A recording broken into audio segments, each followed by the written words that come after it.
Okay, तो हम phase of life पढ़ रहे थे, जिसमें फर्स्ट है जुवेनाइल फेज, जिसको वेजिटेटिव फेज भी बोला जाता है, और सेकंड वाली थी रिप्रोडक्टिव फेज। उसमें हमने पढ़ा कि monocarpic plant, polycarpic plant and seasonal breeders and continuous breeders. तो अब हम देखते हैं कि कुछ जो मैमल्स फीमेल होती हैं उनमें कुछ साइक्लिकल चेंजेस होते हैं, और वो उनकी ओवरीज, एसेसरी ट्यूब्स और हार्मोन की कुछ एक्टिविटीज़ होती है, उनकी वजह से वो साइक्लिकल चेंज होते हैं। तो वो जो चेंजेज है वो कितने टाइप्स के हैं और वो कैसे होते हैं, इस वीडियो में बस हम इसी का पता करेंगे। ओके, तो चलिए स्टार्ट करते हैं। Cyclical changes occur during the reproductive phase in the activities of the ovaries, accessory tubes and hormones of the female of placental mammals। जैसे मैंने अभी बताया कि जो फीमेल मैमल्स हैं वो एक ovaries, accessory tubes and hormones की कुछ एक्टिविटीज़ हैं, उनकी वजह से उसमें कुछ साइक्लिकल चेंजेज आते हैं। This changes can be of two types. First one is oestrus cycle and second one is menstrual cycle. Okay, तो पहले जो ओस्ट्रस साइकिल है इसके बारे में पता करते हैं, और फिर मेंस्ट्रुअल साइकिल। तो जो ओस्ट्रस साइकिल है वो मिलता है नॉन प्राइमेट्स में, मतलब मैमल्स में मिलता है लेकिन नॉन प्राइमेट्स में। तो मैं आपको बताता हूँ कि प्राइमेट्स और नॉन प्राइमेट्स क्या होते हैं। तो एक जो मैमल्स है उसके अंदर एक ऑर्डर है, ऑर्डर आपको पता है, class, order, family, okay, genus, species. तो वो जो सीक्वेंस है उसमें एक ऑर्डर है, उस ऑर्डर को बोलते हैं प्राइमेट्स। तो प्राइमेट्स में ओनली हम रखेंगे ह्यूमन को, एप्स को, मंकीज़ को एंड गिबॉन को। इनके अलावा जितने भी मैमल्स हैं उन सभी को हम नॉन प्राइमेट्स में रखेंगे। तो जो ऑस्ट्रस साइकिल है वो नॉन प्राइमेट्स में ही होता है, और मेनिस्ट्रुअल साइकिल है वो प्राइमेट्स मैमल्स में होता है। Okay, clear. First one is oestrous cycle. In non primates mammals animals, females are sexually receptive in a particular season. तो अभी पहले तो ये फर्स्ट बात किन में होता है, तो नॉन प्राइमेट्स फीमेल्स में होता है, और वो सेक्सुअली रिसेप्टिव होती है एक पर्टिकुलर सीजन में ही होती है। Okay, reproduction period in dog is autumn and spring in sleep. तो शीप, अगर हम शीप की बात करें तो उसके लिए ये टाइम है स्प्रिंग सीजन, और डॉग के लिए ये है ऑटोम्न सीजन। ओके, इस सीजन में ही वो सेक्सुअली रिसेप्टिव होते हैं। Okay, in animal like cow and buffaloes the cycle continues throughout the year and there is no specific breeding period. और यहाँ पे कोई एक स्पेसिफिक ब्रीडिंग पीरियड नहीं है, वो पूरे वर्ष भर इनमें चालू रहता है। किसमें, काउ एंड बफेलो में पूरे वर्ष भर ये कंटिन्यू रहता है। ओके, तो the period when the female animal is sexuality receptive called the heat period. तो जो इस साइकिल के अंदर जो फीमेल होती है वो अगर सेक्सुअली रिसेप्टिव हो जाती हैं तो उस पीरियड को हम बोलते हैं हीट पीरियड। ओके, जैसे कि सीप की बात करें तो सीप के लिए ये कौन सा है, स्प्रिंग सीजन। तो स्प्रिंग सीजन एक पर्टिकुलर उसके लिए है, तो उसको हम बोलेंगे हीट पीरियड, जिस टाइम जो फीमेल्स है वो सेक्सुअली रिसेप्टिव हो जाती है। ओके, नेक्स्ट है मेंस्ट्रुअल साइकिल। जैसे कि बात हो चुकी है कि मेंस्ट्रुअल साइकिल किन में मिलता है, जो प्राइमेट्स हैं उनमें मिलता है। और प्राइमेट्स में कौन आते हैं, human, apps, monkeys and gibbon, यानी कि हम इसमें आते हैं। तो जो मेंस्ट्रुअल साइकिल है वो प्राइमेट मैमल्स की फीमेल्स में मिलता है। तो इसमें क्या होता है, चलो देखते हैं। At the time of reproduction the menstrual cycle is found in primate mammals. Okay, in this the endometrium of the accessory tubes of the reproductive system is disintegrated at the end of the cycle and come out of the body in the form of menstrual cycle। Okay, देखिए in human की बात करें तो human reproduction in human में हम detail पता कर लेंगे, लेकिन मैं आपको एक ब्रीफली समझा देता हूँ कि इसमें 2 गैमेट्स होंगे और उन गैमेट्स का फ्यूजन होगा। जो गैमेट्स का फ्यूजन होता है उसको हम बोलते हैं, उस प्रोसेस को बोलते हैं फर्टिलाइजेशन। ठीक है, उसके बाद में एक सिंगल सेल्स जो स्ट्रक्चर बनेगी उसको हम बोलते हैं जाइगोट। तो जो गैमेट्स का फॉर्म, गैमेट्स के फ्यूजन से जो बना है उसको हम बोलते हैं जाइगोट। ओके, तो जाइगोट बनने के बाद में उसका इम्प्लांट होता है यूट्रस के अंदर। ठीक है, यूट्रस के अंदर लेयर होती है एक, उसको बोलते हैं एंडोमेट्रियम। तो एंडोमेट्रियम में ही उसको प्लांट किया जाता है और फिर बाद में प्लेसेंटा बनेगा जो जाइगोट है उसको न्यूट्रिशंस प्रोवाइड करवाएगा। ठीक है, तो जो इम्प्लांटेशन है मतलब जहाँ पे प्लांट किया जा रहा है तो वो एंडोमेट्रियम है, तो एंडोमेट्रियम उस प्लांटेशन के लिए अपने आप को तैयार करती है। ओके, लेकिन आप सोचिए अगर ये जो मैंने फ्यूजन बताया था ये फ्यूजन नहीं हो, यानी कि जो फर्टिलाइजेशन की प्रोसेस है वो नहीं हो, तो उस कंडीशन में क्या होगा कि जो ये एंडोमेट्रियम जो अपने आप को इसने तैयार किया है उस इम्प्लांट करने के लिए जाइगोट को, क्योंकि जाइगोट तो बना ही नहीं तो इम्प्लांट किसे करेगी, तो उस कंडीशन में ये ब्रेक डाउन हो जाती है या डिसइंटीग्रेटेड हो जाती है। ओके, तो ये जो ब्रेक डाउन हो गई, फिर ये ब्रेक डाउन होने के बाद में ब्लड के फॉर्म में और फीमेल बॉडी से बाहर निकल जाती है। तो ये जो साइकिल है ये 28 डेज़ का होता है। ठीक है, आफ्टर 28 डेज एंडोमेट्रियम फिर से अपने आप को बनाना शुरू करती है, फिर से अगर फर्टिलाइजेशन नहीं हुआ तो फिर ब्लड के फॉर्म में बाहर निकल जाएगी। ठीक है, तो ये जो साइकिल चलता रहता है इसको बोलते हैं मेंस्ट्रुअल साइकिल। ठीक है, after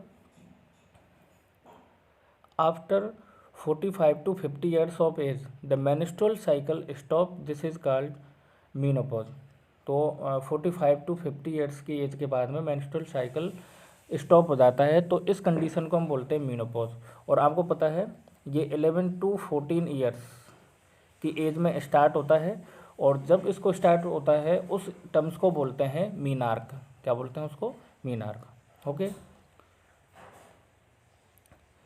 next difference between the oestrous cycle and the menstrual cycle. पहले हम ऑस्टर साइकिल की कैरेक्टर की बात करेंगे, फिर मेंस्ट्रुअल साइकिल। तो देखिए ऑस्टर साइकिल में the oestrous cycle is found in most mammals, क्योंकि नॉन प्राइमेट्स की अगर अपन नंबर्स देखें तो वो बहुत ज़्यादा होता है। Okay, only found menstrual cycle में देखें तो only found in primate mammals, ये केवल किन में मिलता है? प्राइमेट मैमल्स में।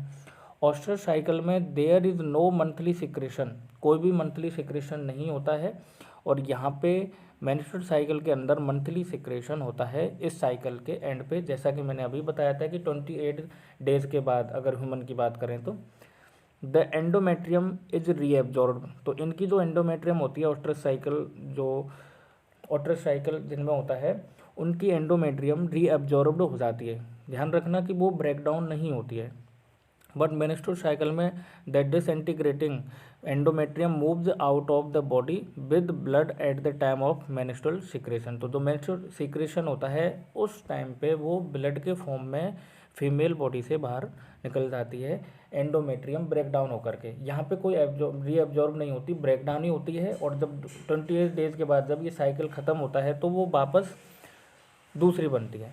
ओके, नई बनती है। फोर्थ है अपना sexual contact occur only in the period of heat.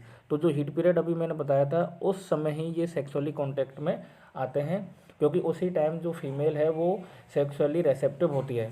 But menstrual cycle के अंदर जो सेक्सुअल कॉन्टैक्ट है वो पूरे वर्ष में किसी भी टाइम हो सकता है, एनी टाइम सेक्सुअल कॉन्टैक्ट हो सकता है, क्योंकि जो मेंस्ट्रुअल साइकिल है वो जो 45 to 50 ईयर्स तब तक चलता रहता है, तो उस टाइम सेक्सुअली कॉन्टैक्ट कभी भी उसमें हो सकता है। ऐसा कोई फिक्स हीट पीरियड जैसी कंडीशन मेंस्ट्रुअल साइकिल में नहीं है।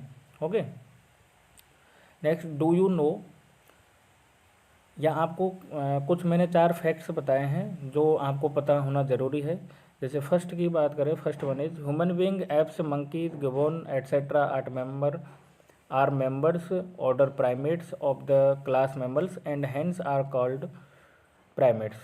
तो इनको प्राइमेट्स क्यों बोला? क्योंकि इनका जो ऑर्डर है वो प्राइमेट्स के अंदर आते हैं। कौन कौन से? ह्यूमन बीइंग, एप्स, मंकीज और गिबोन, जैसे कि मैं आपको इसको पहले भी बता चुका हूँ। नेक्स्ट है the cow has a heat period of about 18 hours. तो काऊ के लिए जो हीट पीरियड है वो कितने टाइम के लिए होता है? 18 आवर्स के लिए। A dog has 2 oestrous cycle in a year, और एक जो डॉग है वो उसके अंदर एक ईयर में 2 ऑस्टर साइकिल होते हैं। इसी तरीके से माइस, गिनियो पिग आर पॉलीएस्ट्रस, मतलब मोर देन 2 ऑस्टर साइकिल इसमें मिलते हैं, और ये ब्रीड या प्रोडक्शन कर सकता है मैनी टाइम ए ईयर। तो एक ईयर में ये मैनी टाइम्स रिप्रोडक्शन कर सकता है। ओके, नेक्स्ट सेंसेंट फेज, तो this phase is last phase, okay, और इसलिए इसको हम बोल सकते हैं पोस्ट रिप्रोडक्टिव फेज, ओके। तो इसके अंदर देखिए वैसे ये बिल्कुल जुवेनाइल फेज और रिप्रोडक्टिव फेज के बिल्कुल अपोजिट है, क्योंकि जुवेनाइल फेज में हमने देखा था कि फिजिकली ग्रोथ हो रही थी, लेकिन यहाँ पे डिक्रेशन शुरू हो जाता है, यहाँ पे कोई भी फॉर्मेशन नहीं होता, क्योंकि जो भी सेल्स हैं वो अब नई नई बनेंगी, वही सेल्स क्या हो जाती है, वीक हो जाती हैं और धीरे धीरे उनका डिप्लेशन हो जाता है, ओके। तो in this not only the reproductive capacity of the organism is reduced और depleted but there is a physiologically and structural destruction. तो सभी बात आ गई ना, तो फिजियोलॉजिकली भी वो डिस्ट्रक्शन हो जाता है, स्ट्रक्चरल भी डिस्ट्रक्शन हो जाता है, और जो रिप्रोडक्टिव कैपेसिटी है वो भी उसकी रिड्यूस्ड हो जाती है, okay. As a result death is the last stage of life, और लाइफ रिजल्ट में क्या होगा कि उसकी डेथ हो जाएगी, तो जो डेथ है ये है last stage of life. The interaction between hormones and environmental factors control the reproductive function of the organisms and the behavioral manifestation associated with it। अगर अपन पूरी लाइफ के दौरान देखें तो जो हमारे अंदर हार्मोन मिलते हैं और उन हार्मोन का एनवायरनमेंट के साथ जो इंटरेक्शन है, ठीक है, तो दोनों को मतलब हार्मोन एंड एनवायरमेंटल फैक्टर्स ये कंट्रोल करते हैं हमारे रिप्रोडक्टिव फंक्शन को और हमारे बिहेव को, जो हम नेचर के अकॉर्डिंग हम उनको शो करते हैं, ओके।